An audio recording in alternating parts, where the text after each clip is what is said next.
Hey guys, Brittany here. I have a lot that I want to share with you today. A lot of stuff that went on. Yesterday was personally a tough day for me. It was a challenging day. It was a super sad day in democracy in general yesterday. And those of you that have been following me on Facebook and have maybe seen some of my other posts about this, you're probably aware that SB 277, the forced vaccination education bill, did pass through the Education Committee yesterday. So that means it's moving on to judicial. That means if it passes judicial, it'll go to Governor Brown. It will be signed into law January of 2016, which will remove the fundamental right of California children to receive a public education unless they agree to go along with the CDC vaccination schedule. And there are thousands of parents that are outraged by this and that we're all working together to try to fight and stop this, as I've been discussing very publicly on my Facebook page and through these videos. So there's just a bunch of stuff that I want to share with you because I think it's really important. And at the end of the day, the bottom line is we deserve freedom. We deserve medical freedom. We deserve parental rights. We deserve the freedom to go to school, to go to public school. Our children absolutely deserve that freedom. And regardless of what your views on vaccination are, I mean, it really doesn't matter. It comes down to rights, but there's so much misinformation out there in the media. And the media systems are totally bought, and I'm so tired of hearing the labels that they're pushing on people, pushing on parents that are just asking really educated questions and informed questions about why, and wanting to question the schedule and question the system and question why so many children are actually getting hurt by vaccines. And that's something that's not being talked about in the media, and it's being completely hidden. And so there's things that happened yesterday in the committee. There was all sorts of just nonsense and politics, and the senators were playing musical chairs, and this senator was coming in and this senator was going out, and even though the vote had already been talked about the week prior, so nobody really should have left the panel. Like, it's just been craziness.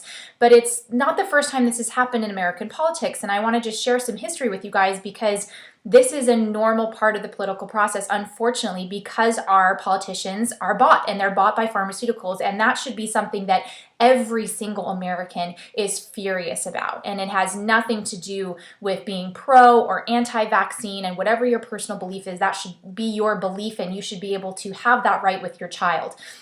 But I want to just segue for a minute and just talk about what happened in the 1980s when a chemical called aspartame was trying to be pushed through the market by a company called J.D. Sterile, which Donald Rumsfeld was like the main operator of that company at the time. He had peak financial interest in his company, J.D. Sterile, and so he wanted this product, aspartame, even though they had all the research that proved that it was highly toxic, carcinogenic, caused multiple different health issues.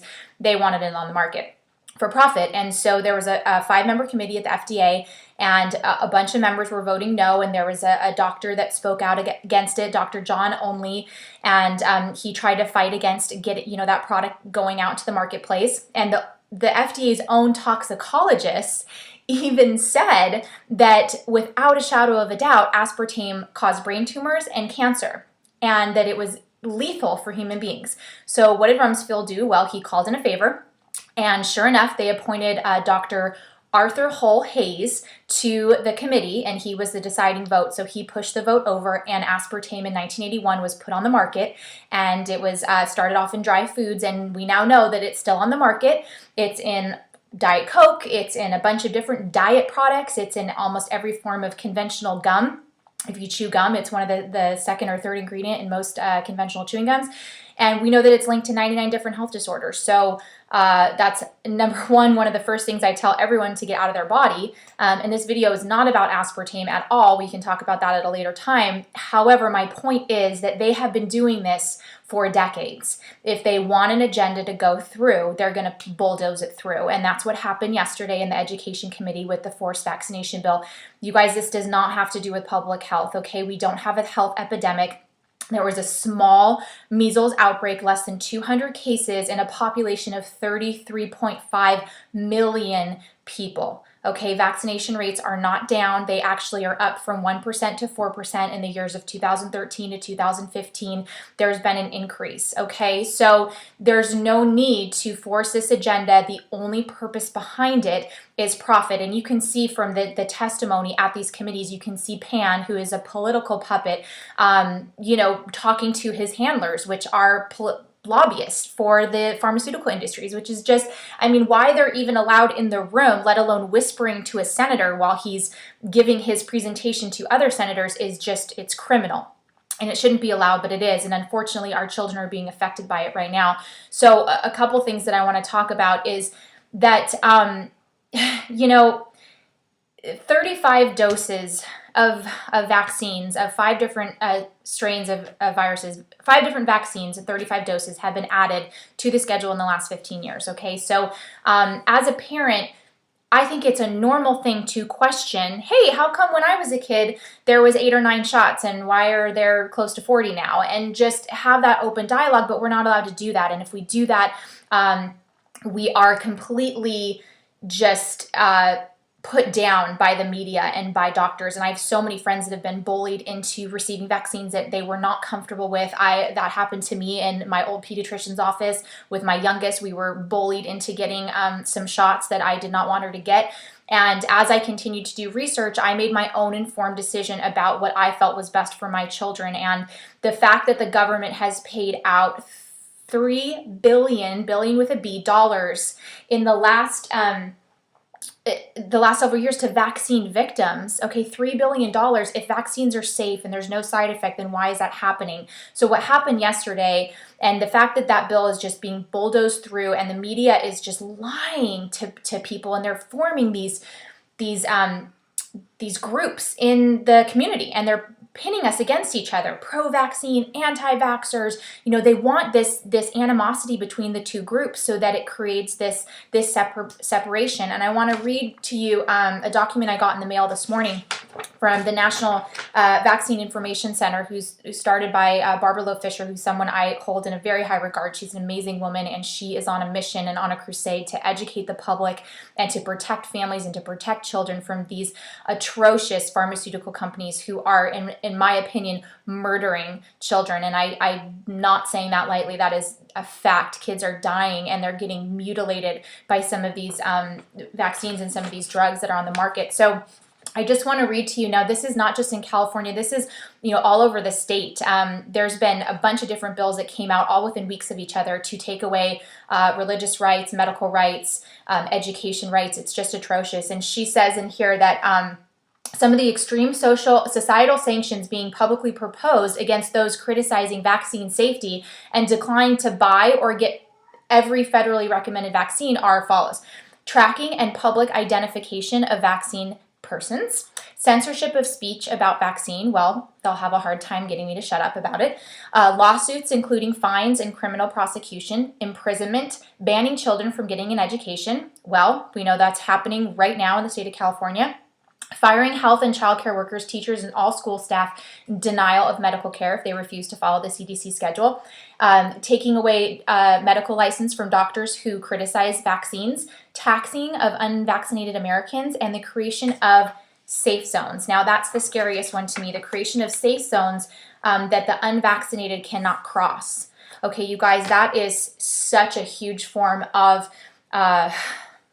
segregation and of bullying and of prejudice. And we know, if we look back through history, there was a time when segregation was accepted and it was thought to be the mindset of everyone. And we know now how dangerous that type of thinking can be, and how absolutely anti-American and anti-human that is, to deny someone the right to a space because of whatever their belief, the color of their skin, their religion, whatever it is. And if we look back throughout history, and history is repeating itself now, we are having that happen. And it's just really scary, you guys. You can look at what happened in World War II, and nobody wanted to talk about that could possibly happen. And it was, hush hush, and nobody ever thought that the amount of the tragedy that would occur during that time would take place. So I'm not comparing what's happening with the vaccination issue to that extreme. However, it's important to look at,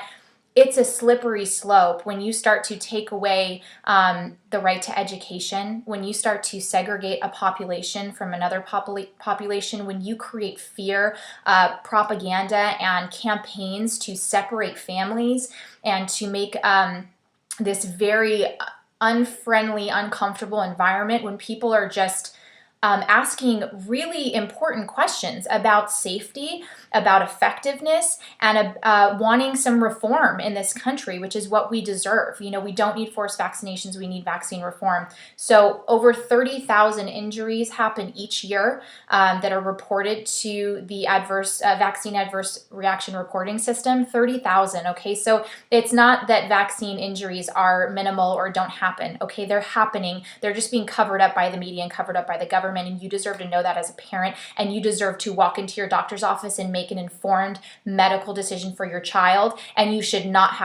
our children should not have their right to education taken away. So right now, this is hugely affecting our family, and we will do whatever it takes.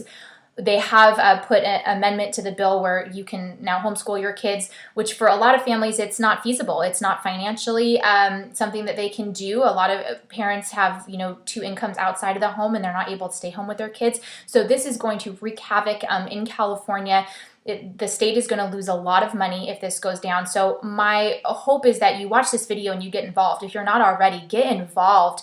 Wherever it is you stand on vaccinations, get involved about education. Education is a public right, and we should not be segregated into groups like this because we refuse to get all the shots, or we don't agree with one of the shots, or we want to delay one of the shots. So those of you that have maybe delayed some vaccinations, or you've proceeded more cautiously through the CDC schedule, I applaud you for that. However, if you think that that's going to continue, this bill will take that away. And there is a very aggressive catch-up schedule. You can look at it on the CDC website, and it's just really, really scary. So we know that history repeats itself. My hope is that we the people, will stop this from turning into something much, much worse than it is right now, because our children deserve better. That's the bottom line. Our children deserve better. We deserve better. We deserve better representation than we have. We deserve a government system that's not bought, and we deserve the freedom and the right to ask questions about our medical care, to raise concerns. Doctors that question the schedule and have other ideas about vaccination should not be judged and labeled quacks and be just put down by the media and by government. There are a lot of brilliant, amazing MDs and pediatricians speaking out about this, and I applaud them for their courage. And you guys just do your research, speak out. Don't let them drive this fear into you. And I want to end with this. I saw a quote by Hillary Clinton or she tweeted, sorry, it was a tweet by Hillary Clinton the other day, and she said, "The earth is round, the sky is blue, hashtag vaccines work, hashtag grandmothers know best." And here's what I want to say to you, Hillary. This earth is round, the sky is blue, hashtag vaccines can be dangerous. And so are you. Hashtag informed parents know best. So you guys, use your voice, use your minds, be aware, wake up, don't let